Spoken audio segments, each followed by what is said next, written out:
2024 लोकसभा चुनावों के नतीजे आने के बाद राजनीति के गलियारों में और देश में एक बहस गरमाई हुई है कि हिंदुत्व की राजनीति करने वाली बीजेपी आखिर अयोध्या से चुनाव क्यों और कैसे हार गई। तो आज इस मुद्दे पर हम आपके साथ डिटेल में और फैक्ट्स के साथ चर्चा करने वाले हैं, तो वीडियो में बने रहें।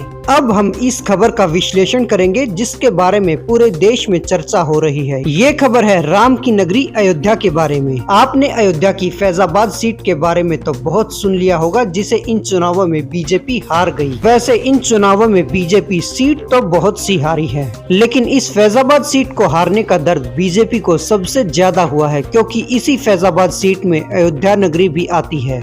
अयोध्या की फैजाबाद सीट से बीजेपी के हारने के बाद अयोध्या के लोगों की लगातार ट्रोलिंग हो रही है, और इतना ही नहीं, अयोध्या के लोगों को गद्दार तक बताया जा रहा है। कुछ लोग सोशल मीडिया पर ये दावा कर रहे हैं कि 4 जून को नतीजे आने के बाद राम मंदिर में पहुंचने वाले श्रद्धालुओं की संख्या में भारी कमी आई है। उनका कहना है कि बीजेपी की हार के बाद श्रद्धालुओं का राम मंदिर से मोह भंग हो गया है और अब राम मंदिर का प्रांगण सूना पड़ा है। इस बीच ये भी दावा किया जा रहा है कि बीजेपी अयोध्या से चुनाव इसलिए हार गई क्योंकि राम मंदिर निर्माण के कार्यों के लिए मकानों और दुकानों को तोड़ा गया और उन लोगों को फिर मुआवजा भी नहीं दिया गया, जिसकी वजह से अयोध्या वासी बीजेपी से नाराज हो गए और इन चुनावों में उन्होंने भारतीय जनता पार्टी को वोट नहीं दिया। और शायद इन बातों पर आपने विश्वास भी कर लिया होगा, क्योंकि विपक्ष और कुछ लोग जो सोशल मीडिया पर व्यूज के भूखे हैं, उन्होंने ये नैरेटिव सेट कर दिया कि देखिए अयोध्या वासियों ने ही बीजेपी का साथ नहीं दिया, इसका अर्थ ये हुआ कि राम मंदिर की कहीं लहर थी ही नहीं। ये लोग बीजेपी का हर हाल में मजाक उड़ाना चाहते हैं, लेकिन वास्तव में इन लोगों के ये सारे दावे गलत हैं और इनका वास्तविकता से कोई लेना देना नहीं।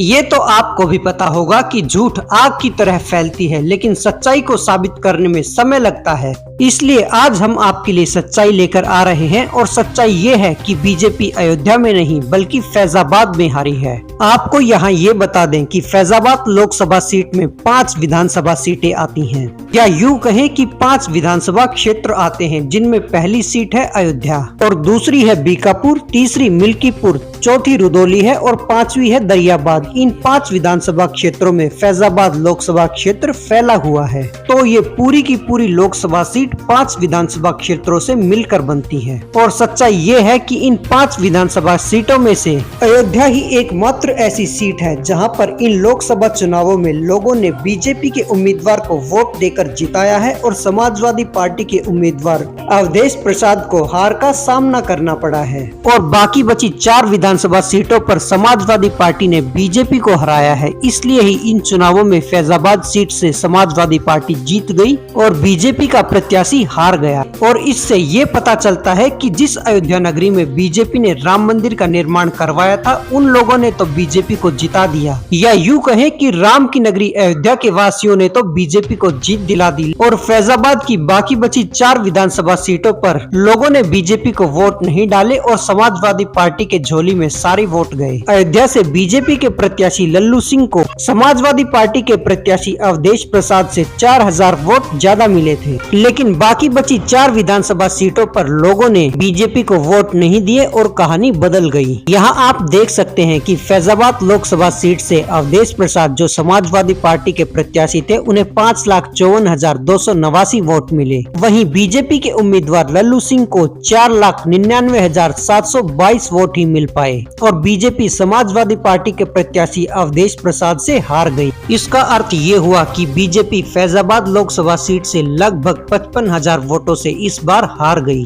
और इस दावे में भी कोई सच्चाई नहीं है कि राम मंदिर निर्माण के कारण जिन लोगों के मकान और दुकान गिराए गए, वो लोग मुआवजा न मिलने के कारण बीजेपी से नाराज थे, जिस वजह से लोगों ने बीजेपी को वोट नहीं दिया। लेकिन सच्चाई ये है, सच तो ये है कि जिस अयोध्या में मंदिर, एयरपोर्ट, अस्पताल और हाईवेज बनाने के लिए लोगों के मकान और दुकान तोड़े गए, उस अयोध्या से तो बीजेपी हारी ही नहीं, बल्कि बीजेपी तो उन विधानसभा क्षेत्रों से हारी है जहां ना तो मंदिर बना और ना ही लोगों के घर या मकान तोड़े गए। उदाहरण के लिए फैजाबाद लोकसभा की जिस दरियाबाद विधानसभा क्षेत्र से बीजेपी 10,000 वोटों से हारी, वो सीट अयोध्या जिले में नहीं बल्कि बाराबंकी जिले में आती है। और एक सच ये भी है कि अयोध्या में मंदिर, एयरपोर्ट और सड़कों को चौड़ा करने के लिए जिन लोगों के मकान और दुकानों को तोड़ा गया उन्हें 1253 करोड़ रुपए का भुगतान किया जा चुका है और ये राशि सरकार ने लोगों के बैंक अकाउंट में ठीक समय से जमा करा दी थी। ये जानकारी खुद अयोध्या जिले के प्रशासन ने दी है। अब आप ये देखिए कि फैजाबाद में बीजेपी की हार के 3 मुख्य कारण क्या हैं। इसका पहला कारण था जातियों में बटा हिंदू वोटर या फिर हिंदू समाज। अखिलेश यादव इस बात को अच्छी तरह से जानते थे कि इस लोकसभा चुनाव में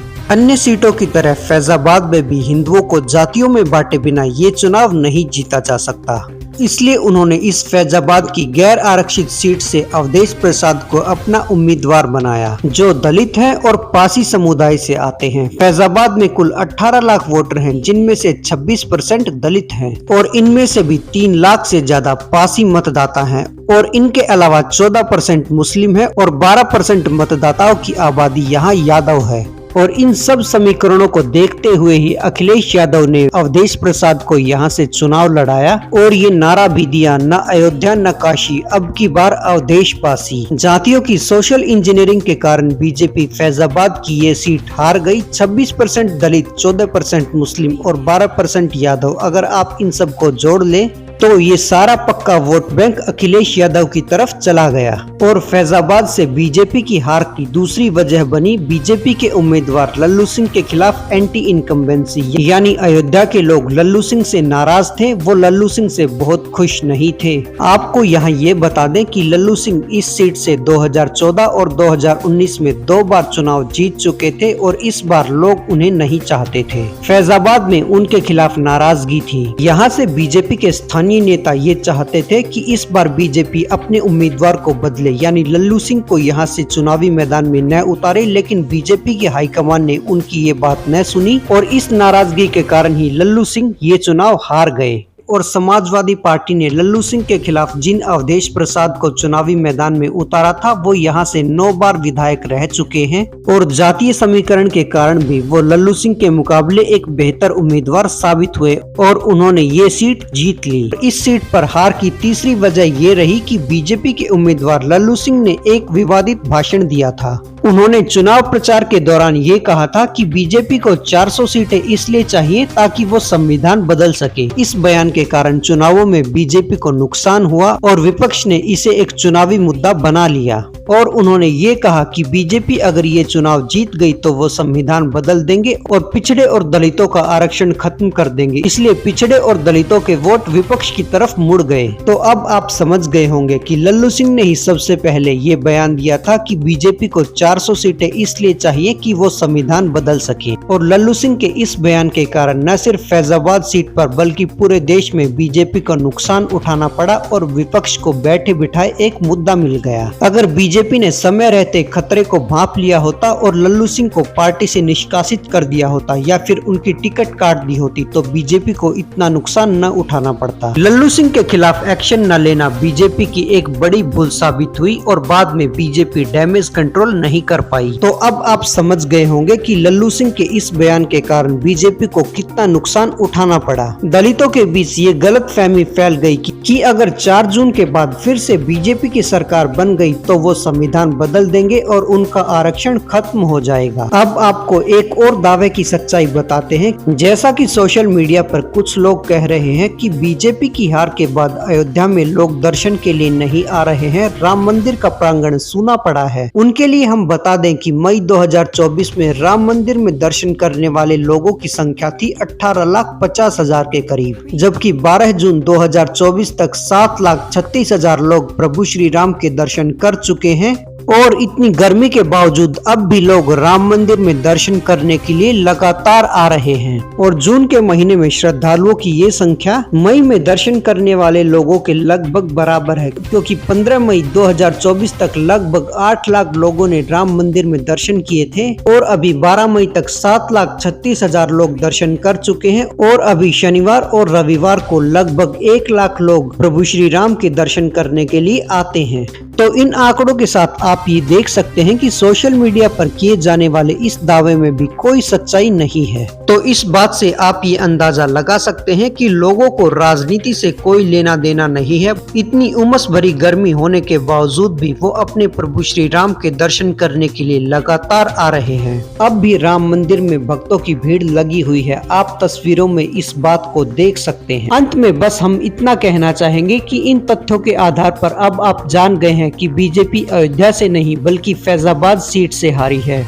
तो अब अगर कोई आपको ये कहे कि बीजेपी अयोध्या से चुनाव हार गई है तो आप उसे जवाब दे सकते हैं कि बीजेपी अयोध्या से हारी है या फिर फैजाबाद की अन्य विधानसभा सीटों से चुनाव हारी है। आप उन्हें आंकड़ों के साथ जवाब दीजिए। तो इस आधार पर अब अयोध्या के लोगों की ट्रोलिंग बंद होनी चाहिए। यहाँ हम आपको एक और बात क्लियर कर दें कि बीजेपी या किसी और राजनीतिक दल से हमारा कोई लेना देना नहीं है, बल्कि हम तो फैक्ट्स के साथ लोगों को सच्चाई बताना चाहते हैं। राजनीति से जुड़ी हर खबर के लिए हमारे साथ बने रहें और चैनल को सब्सक्राइब जरूर कीजिए। बोलते रहें जय हिंद, जय भारत, वंदे मातरम।